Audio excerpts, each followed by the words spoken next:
Surrender of Macedon by Harold Lamb continues. Return to the West, which is chapter 19 of part 3.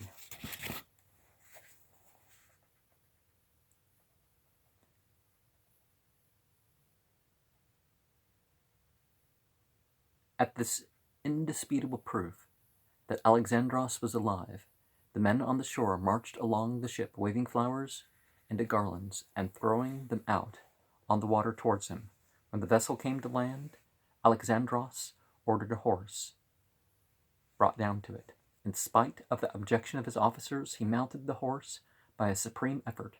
Mounted, he rode slowly to the tent prepared for him. Nearchus, who was building more ships during the delay when Alexandros lay critically weak, censured him sharply. "You are like a man mastered by drink. You can't hold back from throwing yourself into danger of combat. You have no reason to risk yourself like a frontline soldier." Alexandros resented this criticism, and an old Macedonian who noticed his irritation answered in his native dialect that heroes had to pay the price of good deeds in suffering, and Alexandros was to pay a great price for the wound in his lung. For a long time he lay without strength, keeping to the galley as it moved down the Indus. He was content to receive pledges of loyalty from the chieftains and princes along the river. At this point he seemed to be trying to build up alliances with the native rulers. After agreeing to return to the West, and particularly after a severe wound in the lungs, he lost interest in providing for the future government of India, but he showed increasing interest in the Indus as a water route. For the first time, he was opening up a road by water. When halts were made, the engineers dug wells and drainage channels and built more shipyards at river junctions. Greek sculptors studied the Indian architecture and left specimens of their own handiwork behind them. In their modeling of the human face and figure, even the folds of the vestments was imitated by the Indian artists in succeeding generations, and by degrees shaped a style for the later Buddhist statuary that spread across Central Asia as far east as Angkor. At the same time, the scientists of the expedition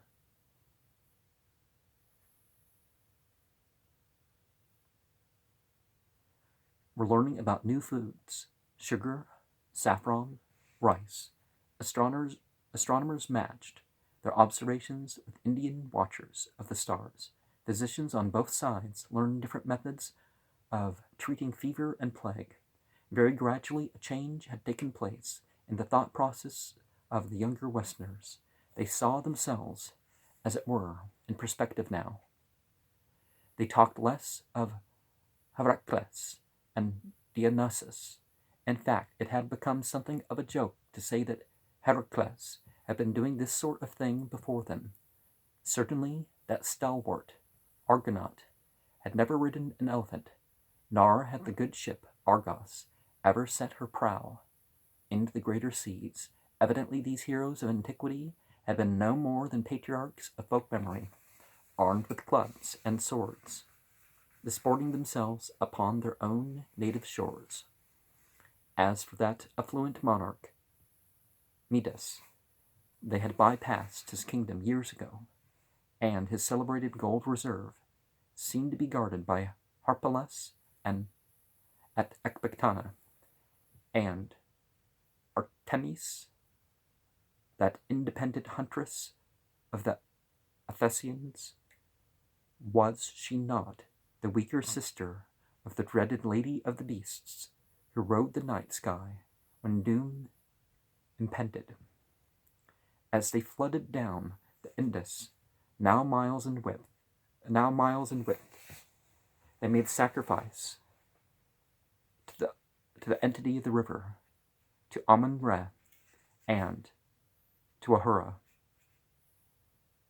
The waters and the sun and the desert, waterless and burned by the sun's heat, have been ever present for years. The younger Macedonians had dealt with these natural powers. The Greeks had not seen the gilded statue of Athena for a long time. It seemed absurd in the vastness of Asia, with its teeming peoples, to remember that big stone woman of marble holding a spear above the stairway of the Parthenon.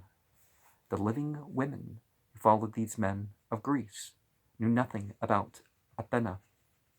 Drifting down the Indus, watching the desert change to jungle, seeing vultures and pigeons pass across the sky, he lay on his cot. Alexandros could hardly conceive of Zeus as a godfather, as creator of this land and people.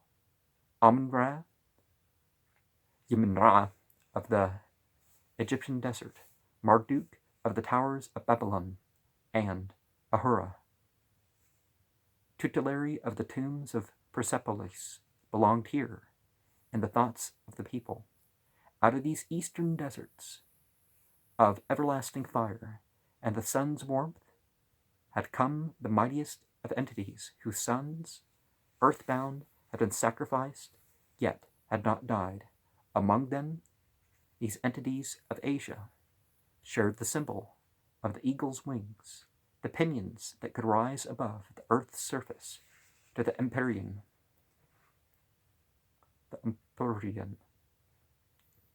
Alexandros had not found his Parnassus, nor had he come upon a visible sign of the invisible mover of life.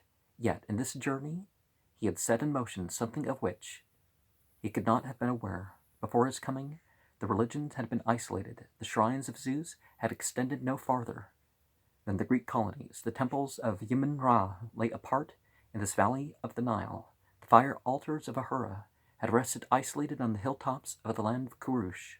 The incoming of the Macedonians had thrown these religions into juxtaposition, breaking down the isolation of temples and monasteries. As the boundaries of the nations had been broken, the thought barrier of the religions had been severed. Thought itself had not changed, but it had broadened to take in new concepts. The older concepts of the West had been derived through almost forgotten channels from the East. Now Western minds were in direct contact with the East, and thought itself had become to that extent worldwide. And something about that we can look at is the simple fact that when we refer to personages like we're referring to divinity, we can't possibly be talking about something all that universal. On the vessels bound down the Indus, there were fewer Greek philosophers after the affair of Callisthenes than before. There were mathematicians from Thebes, astronomers of Babylon, Magians, and now Indian ascetics. At least one of these ascetics, Calanus, as the Macedonians named him, had offered to go on with Alexandros. Calanus was an old man who appeared to have no possessions except a mat and a food bowl. He would sit on the mat, waiting for food to be put in the bowl when he desired to eat, which was not often. Otherwise, he preferred to be left alone, although he would speak with Alexandros, Megas, when the king came to him. At such times, he had very little to say in praise of the Macedonians. "You have taken much and destroyed much," he said. "Look at what you wear on your backs, and be fearful for yourselves. It is not by such arms and wealth, or captive beasts, that you will live henceforth." It seemed to the Macedonians that this Calanus, this counselor, was an oracle of ill omen, a wizened Cassandra. Cassandra is like somebody who speaks on spiritual authority on everything, that sort of oracle reader. Without using an oracle, just speaking. True, he thought that he spoke from Bodhi, illumination, and he said, incredibly, that men could pass through rebirth back to life after death. The shades of the dead, he affirmed, did not linger in that shadowy mid-region between death and life. Why have you come with us? Alexandros asked him. Why have you come hither? And he added fretfully, You should have stayed in the center of your empire, and not gone, robbing along its limits. Callimachus fancied, then, that even Alexandros of Macedon had not moved at his own will. The Greek philosophers pointed out that this was no more than the doctrine of inexorable fate.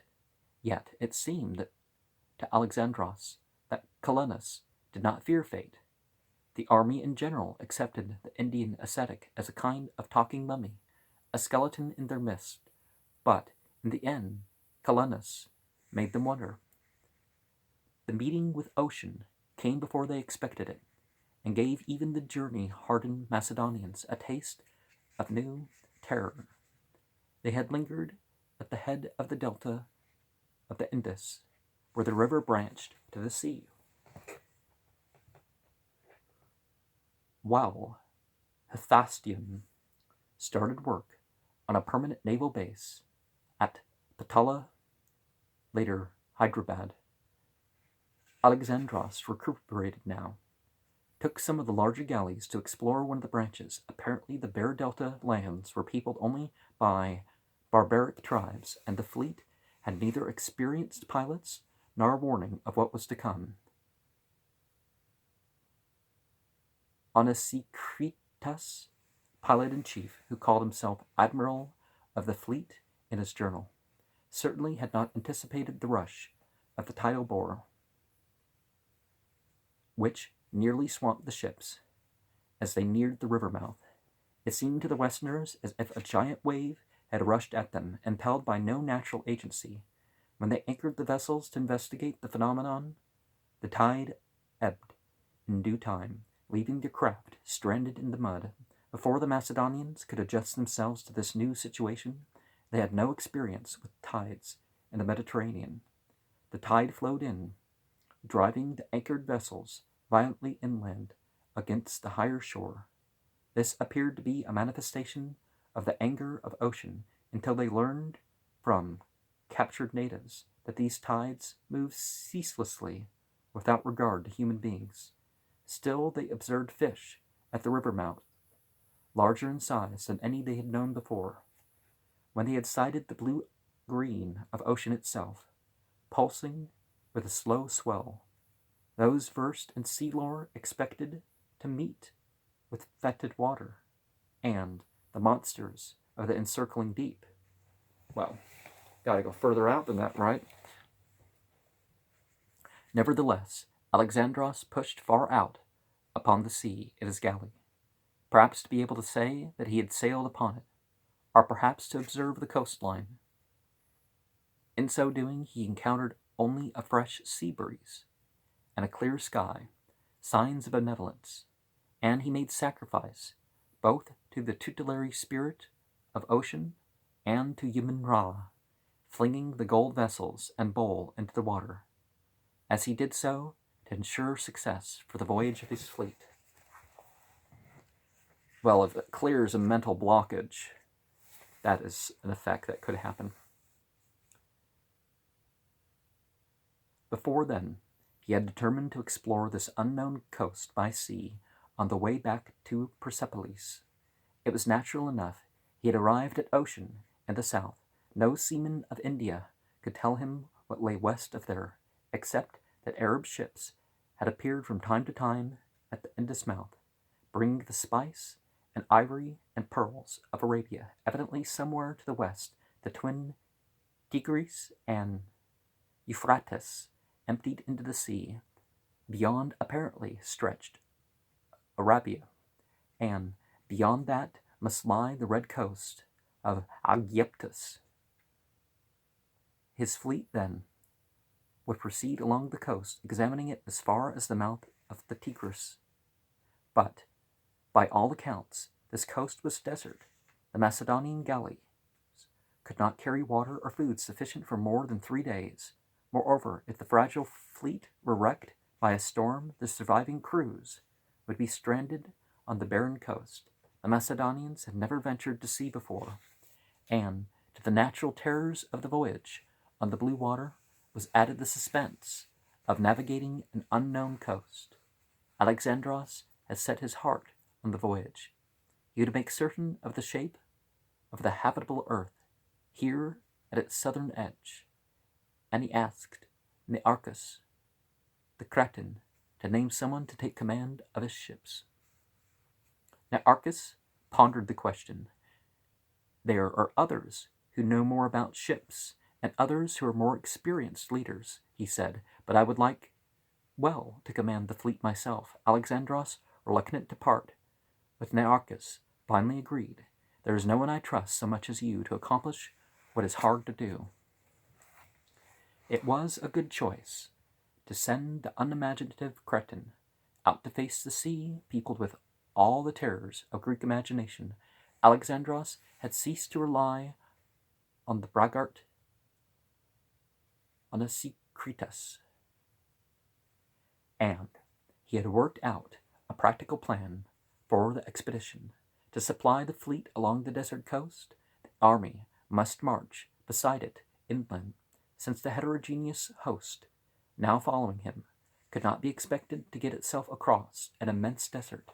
Alexandros sent Craterus with the main body, the wagon train, and the officer's family to circle far back along the easy roads to their old line of march near the Helmand Lakes, which he should strike somewhere in the hills south of Bactria, Afghanistan. Craterus could take his time, plant crops if necessary, and graze herds along the way, and rejoice the other two expeditions south of the Persian plateau. Actually, Craterus wandered over much of the map, but he did escape the desert, and he did effect a rendezvous. The column that was to strike along the coast across the desert of Gedrosia, the Macedon. Alexandros limited to 12 to 14,000 picked troops, including the ubiquitous Agrianians and the valuable horse archers, as well as his own guards, because he intended to lead the desert march himself. It is hardly true that Alexandros tried to cross the Macedon because he had heard that only the legendary Semiramis had been able to do so, nor did he plan it primarily as punishment for the army that had mutinied. He had made up his mind to send the fleet on its mission, and he was prepared to march an army column across the desert to aid it. He seems to have learned something about the danger of the Macedon, but it is not enough. All the hardships of Asia, through which we had passed before, one soldier related, were not equal to this. Alexandros had guides and a wagon train with supplies. However, when the winds turned favorable for the ships, after the setting of the Pleiades in November 325 BCE, he marched away from the new port of Patala. He found that the inevitable following of women and newborn children, soothsayers, peddlers, and adventurers had swollen his column of unwieldy size. On this occasion, he seems to have made no attempt to weed out the civilians. Within a month, they were all in trouble. Barbarian tribes raided them, and the scattered villages they entered contained no store of food. They managed to dig a few wells along the shore and leave several depots of corn and dried meat for Nearchus's seamen as planned. They even found another Alexandria at a river mouth.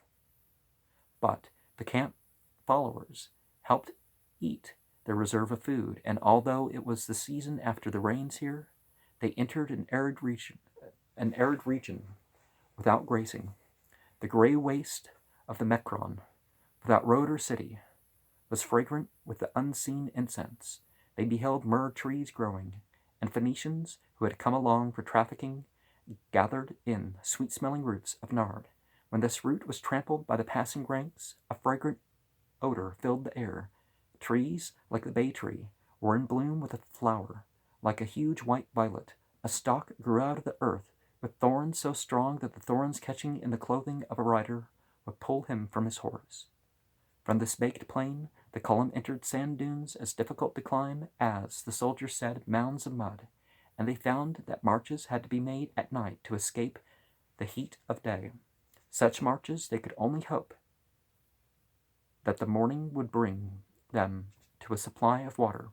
Under this stress, the silent antagonism of the army took shape once more against Alexandros's driving. When he found that detachments sent down to the coast with jars of corn for the fleet, kernels of whatever grain they were using, were making off with the corn themselves, Alexandros sealed the jars with his own seal, but still the men broke into them.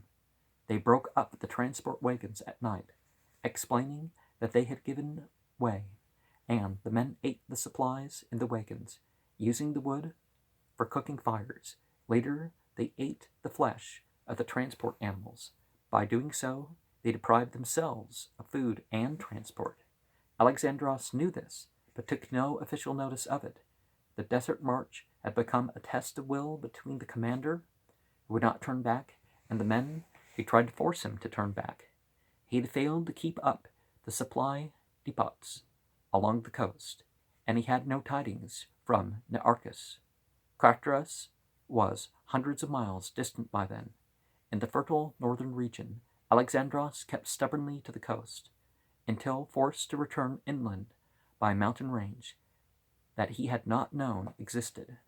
When they camped in a ravine hemmed in by bare slopes, an unexpected storm, breaking over the hills, flooded the ravine, drowning most of the women and followers, and washing away the remainder of the baggage. Most of the soldiers got safely to the slopes with their weapons, but some of these died the next day from drinking quantities of the muddied water after their long thirst. The sick could not be given transport because the bulk of the wagons had been lost. So many were left behind along the track, being sick or worn out or overcome by heat or thirst. There was no one to stay behind and tend them, because the column had to go on, regardless of the individuals who fell behind. Since they usually marched at night, many of them were overcome by sleep and tried to follow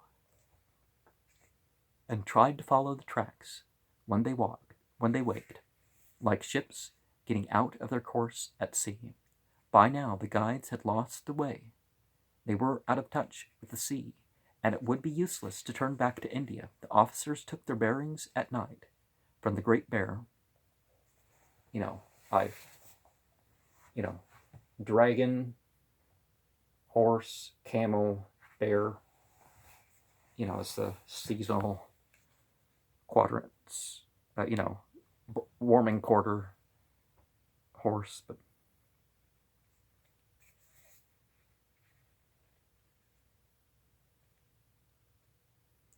in this manner, they could keep direction. I said the word constellation, didn't I? But they could not know in which direction to heed. Alexandros decided to keep to the left, to search for the coast. He worried constantly about the fleet. During the crossing of the Macedon, he marched on foot with the men, drinking and eating no more than they did. When they sighted the sea again, they were able to dig shallow wells close to the shore, and he kept the camp under guard at a distance from the wells, so that the men, half mad with thirst, could not drink themselves to death or churn the water into mud. Once on the coast, they were able to orient themselves, and it was impossible to follow the sea further, and they struck inland to the city of Pura, where they found corn and meat and dates. Thence they were able to reach the rendezvous city in southern Persia, Glaskird. Legend relates that they entered the city waving garlands and drinking, as they reclined in wagons in honor of Dionysus, the entity who had showed them the way. What actually happened was that the army came in scarred and weakened, and feasted drunkenly on the wine they discovered in the city. Alexandros got drunk with the rest. But Cratras came in, impassive as always. With the elephant train and main body, they all waited in this fashion at the rendezvous, giving up hope of seeing Nearchus and the fleet again, where the army had got through only by bare chance. Well, there's always more than bare chance, but people shouldn't always credit themselves so much. They believed the fleet, without adequate supplies or depots, could not have survived. The loss of the fleet affected Alexandros, and he refused to leave Galaskird. Months passed. Once a rumor reached the Macedonians that the fleet had been sighted, but no one could be found who had actually seen the ships. The first tidings that Alexandros had of the fate of his vessels was when 2 chariots drove into his quarters, bringing a half-dozen men. The drivers of the chariots reported that they had picked up the strangers wandering on the road and had brought them in because they spoke Greek and asked for Alexandros. The 5 wanderers were thin as skeletons, stained with brine, with matted hair covering their faces. They had only a remnant of clothing. "We were looking for Nearchus and the fleet," said the chariot drivers, "and they said they were looking for Alexandros. So here they are."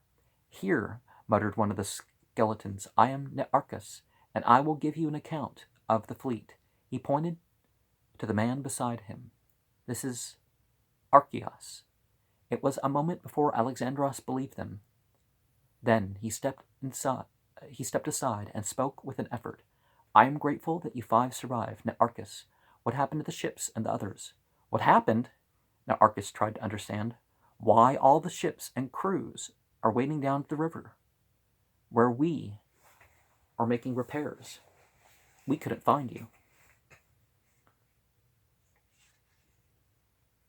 That night, Alexandros sacrificed to all the entities that he could think of and paraded the army by torchlight,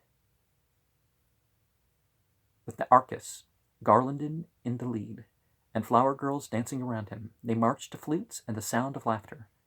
Alexandros did not sleep that night until he had heard Nearchus's tale of the passage along the southern sea. Since the Cretan was no talker, the king had to question him about everything, and Nearchus answered the questions easily because he had kept a daily record of stadia covered, the stars observed at full dark, and the length of shadows at noon. Also, he had noted down all the promontories, islands, and harbors.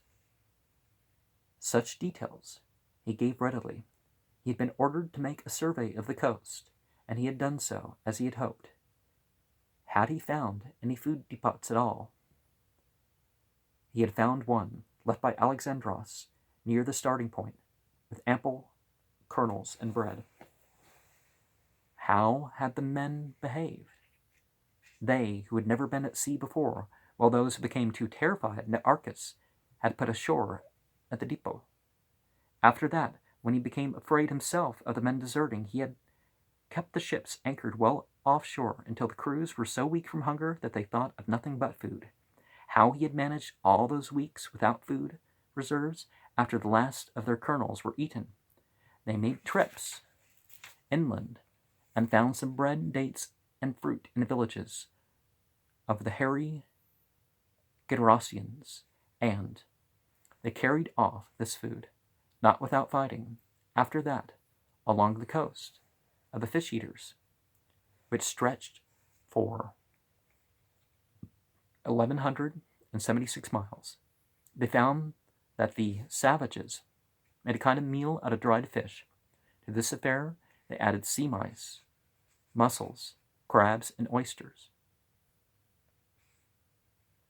They caught some fish in the pools left when the tide went out, and later they ate a kind of cabbage which grew in the tops of palm trees. As for water, they often did not have any, but when they could not dig wells along the shore, they explored inland and usually found water. What dangers had they passed through? The hardest thing had been to repair the damaged ships without good timber. Then, too, they had encountered the island of the Nereid. Natives on Nearchus's ship had sworn that the island was ruled by a Nereid who had such a disease that he enmeshed every human man who landed there in his arms and knew him physically, and by so doing turned him into a fish, which he threw into the sea. When they passed the island of the Nereid, one vessel had been missing, and Onesicritus, the pilot, the man of Astapelae, had thought that the missing ship must have landed there, and its crew had suffered a sea change from the arts of the Nereid. Nearchus, however, had taken a small boat and had gone ashore on the island and searched it thoroughly without finding a trace of the Nereid. Later, the missing ship turned up. Also, Nearchus related that they had encountered a fleet of leviathans, monsters of the sea. At daybreak, we saw the water of the sea blowing violently upward in many places, as if by the action of bellows. But it was done by many monsters rushing under the surface of the water. This so startled the seamen that they began to let the oars drop from their hands. I went down among the rowers to encourage them, and took my ship past the others, ordering each to form in line, as if for battle, to row together in time and raise a shout with the oar stroke. We went straight for the monsters, which were black and large in size, as 12-oared galleys. Whales? When we neared them, we raised a loud shout and sounded trumpets, and so drove the monsters down under the surface. They vanished and did not come up again until they were behind us. It was the Macedonians' first experience with whales. Okay. Later on, they found houses of the fish-eaters built out of the giant whale bones. Just before landing to search for Alexandros, the fleet had sighted a promontory rising out of the sea to the southwest. Onesicritus had wanted to cross over it and land there, but Nearchus had decided it was desert and must be a headland of Arabia. It was actually Ras Macedon, at the entrance to the Persian Gulf. So Nearchus judged that they had reached the end of the open sea, and that a gulf lay ahead of them, extending on to the Tigris's mouth.